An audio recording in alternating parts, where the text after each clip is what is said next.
Tenth के mathematics में quadratic equation अपने अंतिम दौर में है, यानी 32 पार्ट तक है, तो ये पार्ट 29 है।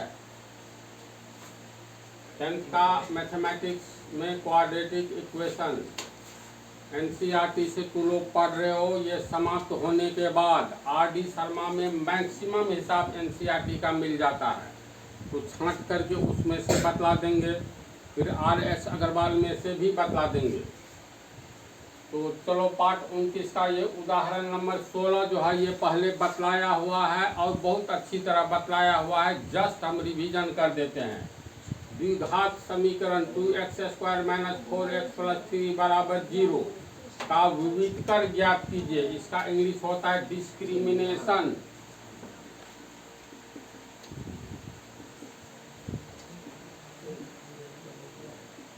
इसको संक्षेप में डी बोलेंगे, विविधकर को। तो द्विघात समीकरण दिया हुआ है, इसका डी का मान ज्ञात कीजिए और फिर मूलों की प्रकृति ज्ञात कीजिए। तो द्विघात समीकरण के कितने मूल होते हैं? 2। मूल का अर्थ क्या हुआ? द्विघात समीकरण में जो वेरिएबल होगा उसका 2 मान आएगा। द्विघात समीकरण के 2 वैल्यू निकलते हैं। जैसे मान लो x² = 36, तू लोग बोलो तो x² = 36, ये द्विघात समीकरण है। पहले इस पर आओ। जिस समीकरण का घात 2 हो उसे द्विघात समीकरण कहते हैं। द्विघात समीकरण का अर्थ हुआ वेरिएबल का सबसे बड़ा घात समीकरण का घात कहलाएगा। ये सब पहले डिटेल में चर्चा हो चुकी है। और सबसे बड़े घात के नाम पर समीकरण का नाम रखा जाता है। तो ये कौन सा? द्वि मतलब 2, पावर 2 है यानी घात 2 है, तो ये तो द्विघात समीकरण है। लेकिन इसको जब अपने व्यापक रूप में लाएंगे तो द्विघात समीकरण का व्यापक रूप होता है ax² + bx + c = 0। 2 समीकरण, हाँ, जहाँ पर a का मान 0 नहीं होना चाहिए, सिर्फ a का। अगर a 0 हो जाता है तो 0 × x² = 0।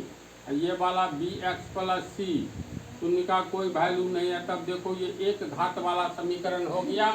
इसीलिए a का मान 0 नहीं होना चाहिए तथा a, b एवं c कौन सी संख्या है? तो रियल नंबर्स, वास्तविक संख्या है। ये सब पहले हो चुकी है पढ़ाई, क्योंकि ये टॉपिक भी बतला दिए हैं, इसलिए जस्ट समझो, रिमाइंड करा दिए। तो डिस्क्रिमिनेशन का अर्थ होता है विवेचक। तो विवेचक किसे कहते हैं? तो विवेचक यानी डिस्क्रिमिनेशन बराबर होता है b² - 4ac। ये इसको कहते हैं। जैसे d का मान हो गया b² - 4ac, इसका एक नाम रख दिया गया डिस्क्रिमिनेशन। हिंदी में विविधकर दिया है, दूसरा विवेचक भी कहीं कहीं दिया रहेगा। तो इतना को हम लोग d कहते हैं। तब x² - 36 ये द्विघात समीकरण है। तो वेरिएबल यहाँ पर x है, तो x द्विघात समीकरण का 2 मान निकलेगा, त्रिघात समीकरण का 3 मान निकलेगा, है ना इसी बात। तो इसको हम व्यापक रूप में लाएंगे। ये सब पहले बता दिए हैं। मान लो व्यापक रूप में नहीं लाए, लेकिन इसका 2 वैल्यू निकलेगा। कितना कितना निकलेगा बोलो? एक तो आएगा +6, एक तो आएगा -6, आएगा ना। तो इसलिए x बराबर +−36 यानी +−6। तो लिखते हैं x बराबर एक बार +6 एवं -6। प्लस वाला मान का नाम रखा गया है अल्फा, माइनस वाला का बीटा रखा गया है। अर्थात किसी भी द्विघात समीकरण में 2 मान प्राप्त होते हैं वेरिएबल के। वेरिएबल x के बदला m भी रह सकता है, y भी रह सकता है, कुछ भी रह सकता है। तो यही दोनों मान का नाम है, एक का नाम है अल्फा, दूसरा का है बीटा। इसे हम कहेंगे मूल भी कहते हैं, मौद्रुगु का लॉ। द्विघात समीकरण का ये पहला मूल और ये दूसरा मूल। तो ये जो है डी किसको कहेंगे, तो तुम लोगों को निकाल करके दिखला दिए थे इसका वैल्यू। अंत में अल्फा और बीटा पर फार्मूला आता है ना। जैसे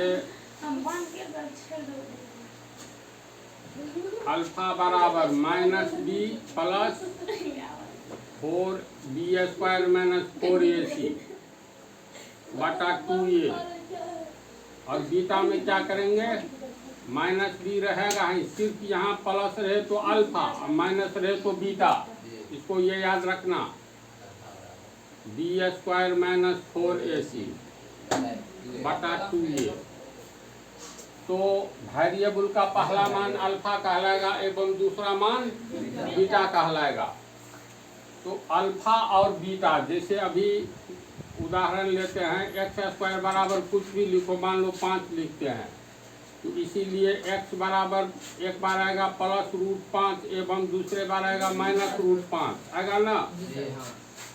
तो दिमाग में रखना, जो इसमें पहला मूल हो गया तुमको +√5, दूसरा मूल हो गया -√5। तो x का मान यहाँ देखो, ये शून्य नहीं आया है, नहीं आया है।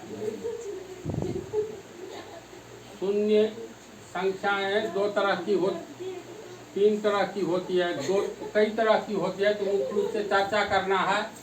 शून्य से आगे की संख्या धनात्मक संख्या और शून्य से पहले की संख्या ऋणात्मक संख्या। तो कोई भी समीकरण हो, द्विघात समीकरण, तो x का मान क्या क्या आ सकता है, एक आएगा प्लस में, दूसरा शून्य आएगा, तीसरा माइनस में भी आ सकता है। इन्हीं तरह का वैल्यू आता है। ऐसा होता है, बोल होता ही है। x बराबर कभी कभी शून्य आता है ना आंसर में। तो किन परिस्थितियों में द्विघात समीकरण के मूल प्लस में आएंगे? प्लस का अर्थ हुआ +5 आवे, या मान लो +1/2 आवे, जो आवे लेकिन प्लस में आवे। और किस स्थिति में x का मान शून्य आएगा, तथा यानी शून्य आना चाहिए, शून्य के पीछे शून्य, धनात्मक संख्या की ऋणात्मक संख्या, बीच का नहीं बोलो गधा। शून्य न तो धनात्मक संख्या है और न ही ऋणात्मक संख्या, ये भी बतलाए थे कि नहीं बतलाए थे, याद है? शून्य बात है छोटी, लेकिन तुम लोग भुला जाते हो, इतना डिटेल से कोई बतलाएगा नहीं। देखो हम लोग लिखते हैं 0, 1, 2, 3, 4 अनंत तक चले जाओ, और शून्य के पहले -1, इसके पीछे -2, फिर -3, इस तरह करके है ना। तो अब कल्पना करो यहाँ पर 5 आदमी है, A, B, C, D, E, F, 6 ले लिए, 7 ले लिए, इससे अंतर नहीं पड़ता है। जी चलो ध्यान से समझ लो, ये व्यक्ति की 3, 4, 7 आदमी है, सब तो आदमी है ना। इसमें ये तीनों जो है, ये तीनों MLA है, MLA छोड़ो, डॉक्टर है, चलो ABC डॉक्टर है, EFG इंजीनियर मान ले, चलो इंजीनियर है, D ना तो डॉक्टर है ना इंजीनियर है, बल्कि 3, 4, 7 आदमी में ये D कुछ हो नहीं, आदमी है जैसे और सब है। तो हम लोग ये कहेंगे D के आगे में इंजीनियर है, D के आगे में है ना इंजीनियर, D के पीछे में डॉक्टर है, ये बोलेंगे। ये नहीं न बोलेंगे D डॉक्टर है कि D इंजीनियर है, कुछ हो नहीं है। तो इसी तरह शून्य के आगे ये जो है धनात्मक संख्या है, और शून्य के पीछे ये ऋणात्मक संख्या है। तो शून्य क्या है, जैसे D ना तो डॉक्टर है ना ही इंजीनियर है, बल्कि एक आदमी है ना। कि सब आदमी में बी ना तो डॉक्टर है और डी ना तो इंजीनियर है, बल्कि एक आदमी है। इसी तरह शून्य से आगे धनात्मक संख्या है, शून्य के पहले ऋणात्मक संख्या है, तो कहेंगे शून्य न तो धनात्मक संख्या है और न ही ऋणात्मक संख्या है, बल्कि एक संख्या है। समझ गया? तो हम लोग जब हिसाब बनाते हैं तो इस क्रम में x का मान शून्य भी आता है, वेरिएबल का मान द्विघात समीकरण में आता है ना। तो कब मतलब शून्य के आगे प्लस वाला पीछे माइनस वाला है, तो x का या जो भी द्विघात समीकरण में वेरिएबल दिया रहेगा उसका तीन ही तरह का मान आएगा, या तो तुमको प्लस में आएगा या माइनस में आएगा या शून्य आएगा। इस क्वेश्चन के अनुसार बिना सोल्व किए कैसे समझेंगे, यानी हिसाब को बगैर बनाए कैसे समझेंगे कि इसका मान धनात्मक होगा। कोई समीकरण ले ले, एक्स स्क्वायर बराबर मान लो 4x है प्लस 5, हुआ ना समीकरण। 2 पावर हाईएस्ट है तो द्विघात हुआ। बगैर इसको सोल्व किए हम लोग कैसे समझेंगे कि इसमें x का मान धनात्मक होगा कि शून्य होगा कि ऋणात्मक होगा, ये सवाल उठता है ना। इसके लिए ये चीज़ जानना जरूरी है, जो पीछे बता दिए फिर भी अभी ई रिवाइज कर देते हैं, क्योंकि इस पार्ट में ये क्वेश्चन दे दिए हैं। तो इसके लिए देखा जाता है b का मान, b हम लोग कहेंगे किसको, तो देखो ई भीतर में जो है बी स्क्वायर माइनस 4ac, इतना बोलने में प्रॉब्लम है तो इसका नाम रख दिया गया डी, डिस्क्रिमिनेशन। तो बी स्क्वायर माइनस 4ac को कहा गया है। तो b का मान देखो, b बराबर 0 क्या क्या हो सकता है, b का मान शून्य भी हो सकता है। B square minus 4ac, A B C का मान जब हम लोग रखेंगे किसी समीकरण में, मान लेते हैं चलो x2x स्क्वायर माइनस 3x बराबर माइनस प्लस 1 बराबर 0, ये द्विघात समीकरण है ना। तो इसमें a का मान कितना हुआ, a बराबर 2, b बराबर माइनस 3, c बराबर प्लस 1 यानी 1। तो अब b का मान इसमें कितना होगा, तो b बराबर हो गया b स्क्वायर, b का मान है माइनस 3, तो माइनस 3 का स्क्वायर माइनस 4 गुने a का मान 2, c का मान 1, माइनस 3 गुने माइनस 3 यानी प्लस 9, 4 दूनी 8, 9 में 7 दिया 1। अब b का मान 1 आया, तो प्लस में ना आया। ऐसा भी हो सकता था d का मान 0 आवे, ऐसा भी हो सकता था d का मान माइनस में आवे। तो वेरिएबल x का जो आंसर निकलेगा अल्फा और बीटा, यानी दो ठो मूल, अल्फा को पहला मूल, बीटा को दूसरा मूल कहेंगे। तो एक ये इसका अल्फा और बीटा दो मान जो निकलेगा, ये मान कब प्लस में आएगा, कब शून्य होगा, कब माइनस में आएगा, यह निर्भर करता है डी के मान पर। डी का मान तुमको प्लस में भी हो सकता है, माइनस में भी हो सकता है, और डी बराबर शून्य भी हो सकता है। तो अगर डी बड़ा हो शून्य से, डी के ओर दो ठो लोल है, जिसके ओर दो ठो लोल रहेगा वो बड़ा होगा। इसको ऐसे भी हम लोग लिख सकते हैं, या शून्य या डी, डी बड़ा होना चाहिए तो ऐसे कर दो, बात है बराबर। तो अगर डी शून्य से बड़ा होगा, यानी डी का वैल्यू, डी का मान प्लस में निकलेगा, तो इसका मतलब अल्फा और बीटा ये दोनों का मान प्लस में ही निकलेगा। नहीं सॉरी, जरूरी नहीं है, मतलब डी का मान निकलेगा, अल्फा और बीटा का मान प्राप्त होगा, यानी x का दो मान प्राप्त होगा, दो तरह का मान प्राप्त होगा। अल्फा मान लो 4 आएगा तो ये हो सकता है -5 आवे कि +5 आवे। जब डी 0 से बड़ा होगा तो अल्फा एवं बीटा का मान प्राप्त होगा, अर्थात वेरिएबल का दोनों मूल प्राप्त होगा, चाहे ऋणात्मक में प्राप्त हो या धनात्मक में, लेकिन एक समान नहीं होगा। अल्फा का जो मान प्राप्त होगा बीटा का अलग मान प्राप्त होगा। कब? जब डी ग्रेटर देन 0, यानी डी बड़ा होगा 0 से। ये पहला शर्त है, समझा। दूसरा शर्त है डी 0 से बड़ा नहीं होकर के डी बराबर अगर 0 हो जाए तब क्या होगा? जब डी का मान 0 आएगा तब अल्फा बराबर बीटा होगा, अर्थात एक्स का वेरिएबल अगर एक्स है, अल्फा का मान 4 आएगा तो बीटा का भी मान 4 आएगा, इसका -3 आएगा तो इसका भी -3 आएगा। ये ऑब्जेक्टिव में पूछता ही है। डी बराबर अगर 0 हो तो तब विकल्प में देता है वेरिएबल का दोनों मान प्राप्त होगा। पहला विकल्प वेरिएबल का दोनों मान एक समान होगा, जो कि सही है। तीसरा विकल्प वेरिएबल का मान यानी अल्फा अलग और बीटा अलग, यानी वेरिएबल का मान अलग अलग होगा। चौथा उपर्युक्त सब सही है। तो मैथ में कितना भी तू 10 लाख ऑब्जेक्टिव अगर विद्यार्थी रख करके जाए, 100 पूछे, अपने मन से बनावे तो 5-6 सही बना पाएगा।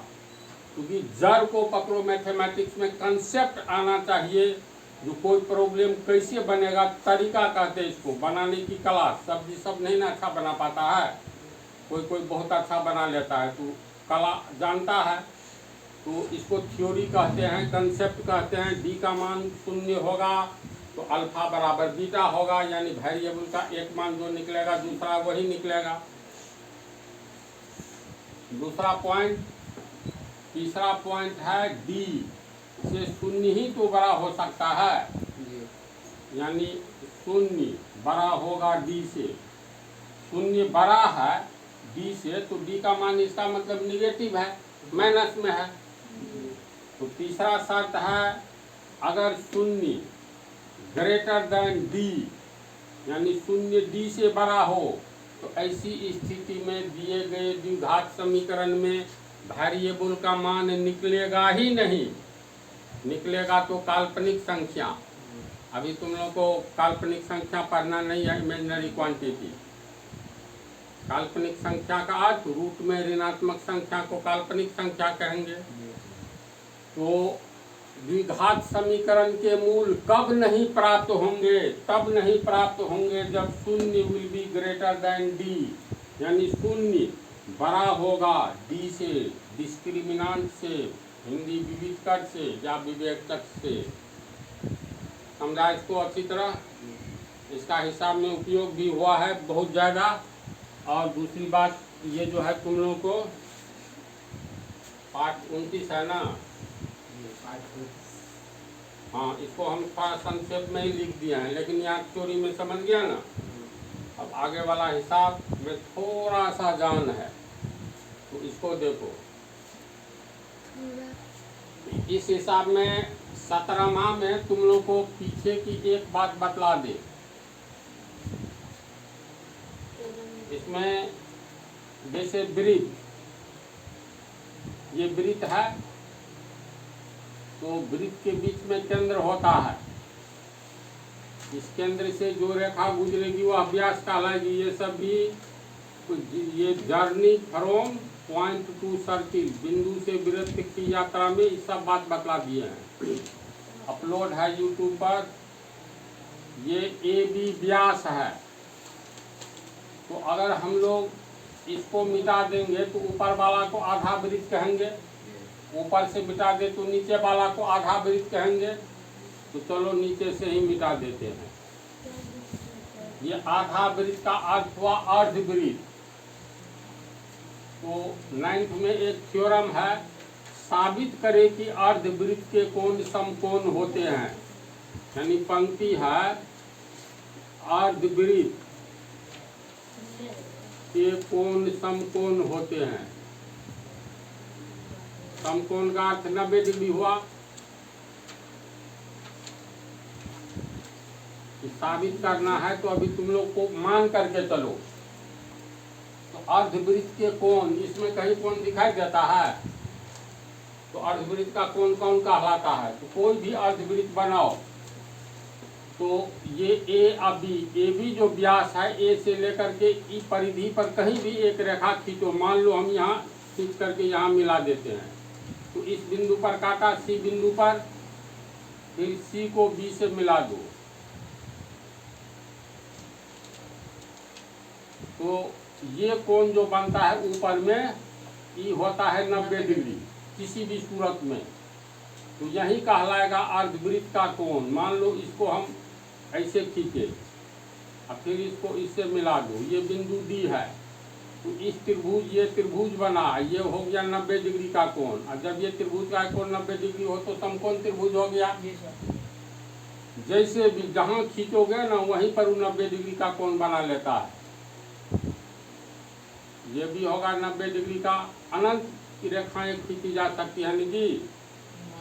तो इसी सब को ऊपर में जो ये कोण बनता है, उसी कोण को कहेंगे अर्धवृत्त का कोण।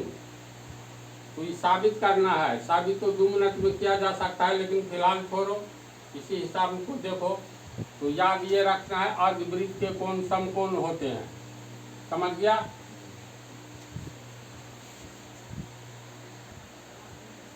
देखो क्वेश्चन नंबर 17, 3 मीटर व्यास वाले एक वृत्ताकार पार्क की परिसीमा के एक, देखो हिसाब बहुत लंबा है, ऊपर पढ़ोगी नीचे तो लोग भुला दोगी। हम बनाते चलते हैं, बोलते चलते हैं, बनाते चलते हैं।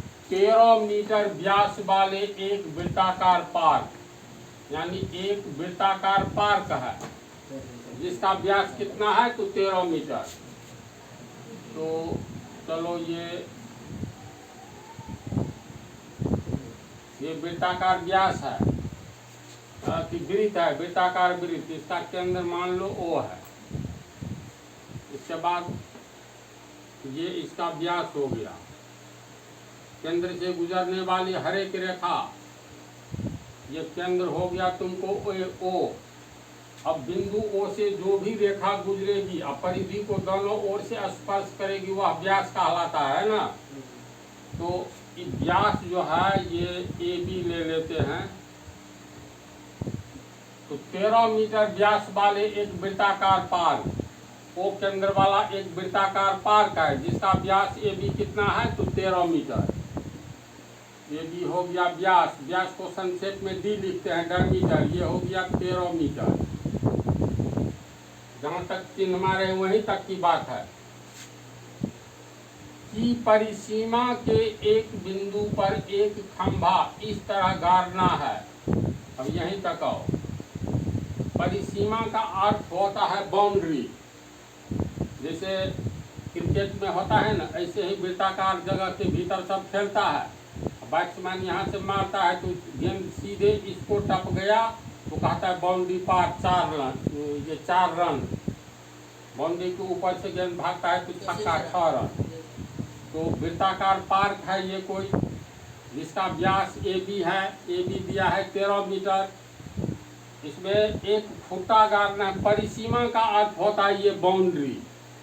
जैसे ये त्रिभुज है, ऐसा खेत मान लो या जगह है, तो इसका परिसीमा का अर्थ हुआ अंतिम वाला सरल रेखा। ये इस पर फुटा गाड़ो, कहेंगे परिसीमा पर फुटा गाड़ना है तो इस पर गाड़ो या इस पर गाड़ो या इस पर गाड़ो। परिसीमा, सीमा के चारों ओर, ये खेत है वृत्ताकार, इसके चारों ओर यही न जगह बन रहा है। ये बांध जो देंगे खेत को घेरने के लिए, ये परिसीमा कहलाएगा। किसी का ऐसा जगह है, इसको घेरेगा तो मान लो ABC, यहाँ एक फुटा दो, यहाँ दो, यहाँ दो, सब जगह परिसीमा पर फुटा गाड़ दो। तो इस तरह तार से घेर दो तो ये जगह घेराबंदी हो गया, क्योंकि परिसीमा पर सब फुटा गाड़ा गया है। तो परिसीमा का समझ गया ना। ये 13 मीटर लंबा जो व्यास है, इसके जिस वृत्त का, कोई वृत्त है जिसका व्यास 13 मीटर है, तो इस परिसीमा पर एक फुटा गाड़ना है। तो मान लो चलो यहाँ पर एक फुटा गाड़ना है, यहाँ चलो लेते हैं, यहाँ पर एक फुटा गाड़ना है बिंदु P पर। तो अब प्रश्न में कह रहा है ये फुट्टा कि परिसीमा के अंतिम बिंदु यानी एक बिंदु बी और दूसरा बिंदु ए से कितना दूर है। तो शर्त दिया है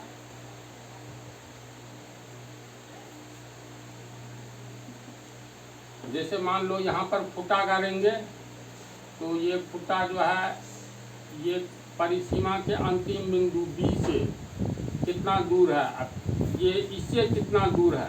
तो प्रश्न में इतना ही दिया है, ये दूरी में अंतर जो है ना 7 मीटर का है। अगर ये मान लो 20 मीटर है तो 20 में से 7 घटाओ, ये 13 मीटर का होगा, समझा। अगर ये मान लो 25 मीटर का है तो ये कितना होगा, 7 मीटर का अंतर है, अंतर 7 मीटर है।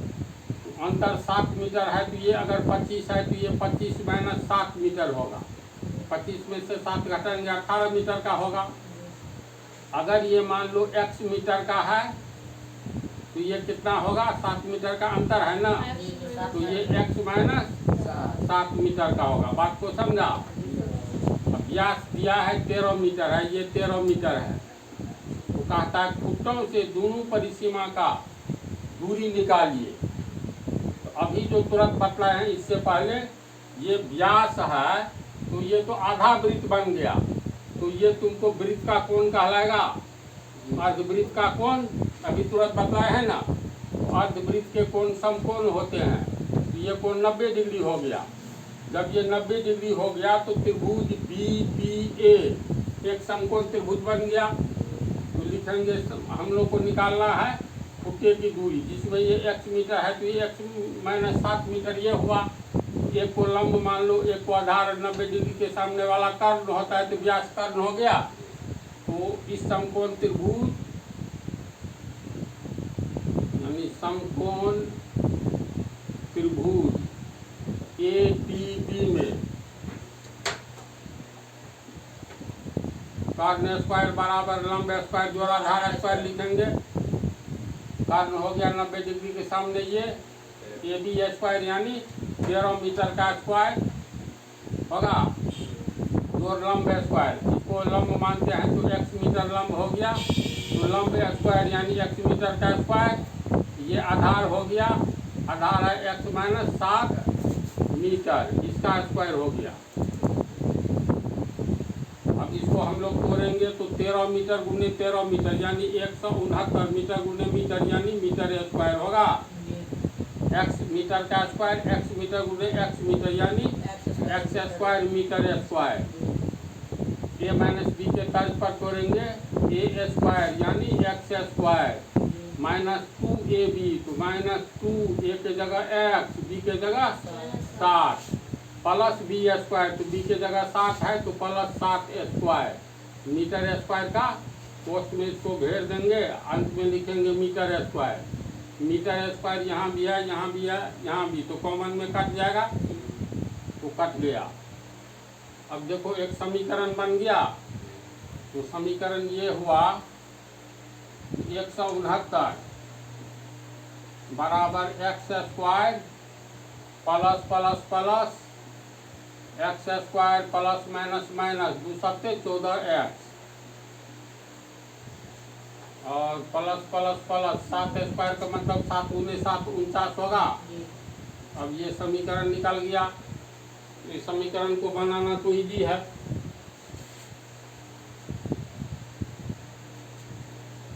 तो ये हो गया 169 x स्क्वायर बराबर 2x square minus 14x plus 49।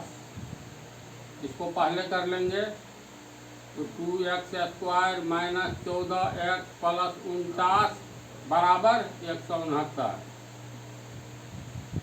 169 को पहले लाएंगे तो प्लस 169 माइनस 169 होगा, अब बराबर के आगे शून्य बच जाएगा यानी ऐसा होगा। ये हो गया 2x स्क्वायर माइनस 14x, इसको हल करो, 9 में से 9 गया शून्य, 6 में से 4 गया 2, होगा ना। हाँ सही है, 120 हुआ माइनस 120 बराबर 0। इसमें 2 कॉमन नजर आ रहा है ना, 2 कॉमन लिए तो एक्स स्क्वायर माइनस 7x। कहाँ तू नहीं समझी, बोलो। अरे इसमें नहीं ना एक्स है, इसमें 2 है, इसमें भी 2 है, 2 7 14, ये 2 है। एक्स स्क्वायर 2 को 7 से गुना करेंगे, 2 7 14x प्लस माइनस माइनस 120 में 2 से भाग देंगे तो 60 होगा बराबर 0। संपूर्ण कोष्ठ एक पद होता है, इसको m मान लो तो 2 गुने m बराबर 0, इसलिए m बराबर 0/2, यानी ये 2 यहाँ नीचे में आ जाएगा, कोष्ठ हटा दो, 0/2 मतलब 0। इतना तक समझा। अब इसको जिस विधि से बनाओ, गुणनखंड विधि से बनाएंगे तो एक्स स्क्वायर माइनस 60x² होगा, तो हाँ 12 माइनस 12x प्लस 5x, हल करके माइनस 7x होगा, 12 पंचे 60x² भी हो जाएगा, माइनस है तो माइनस 60 बराबर 0।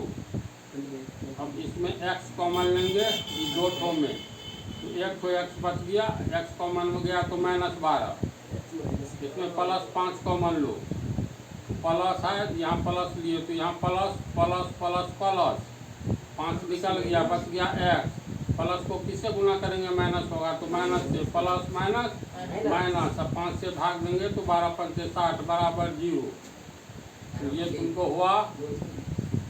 अब x माइनस 12 दोनों में कॉमन लेंगे, x माइनस 12 कॉमन ले लिए तो कॉमन लेने के आगे में कोष्ठ दिया जाता है, ये x माइनस 12 कॉमन में गया, बच गया x, ये कॉमन में गया तो बच गया प्लस 5 बराबर 0।